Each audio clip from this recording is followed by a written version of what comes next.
Alright, so as explained before, looks pretty straightforward. This is the on and off switch. The battery goes in there, and there's a good chance that this will go up and down, which will make it easier for it to do stuff. We'll check out if there's landing gear. It looks like the landing gear will be connectable. There's a hole there, hole there, hole there, so that is good news.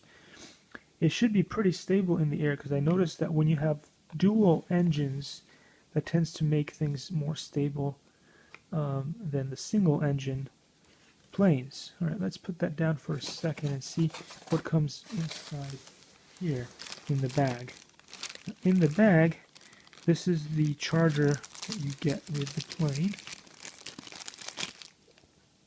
Super tiny, but looks like if you buy extra batteries, you can charge more than one at the same time. So that's pretty cool.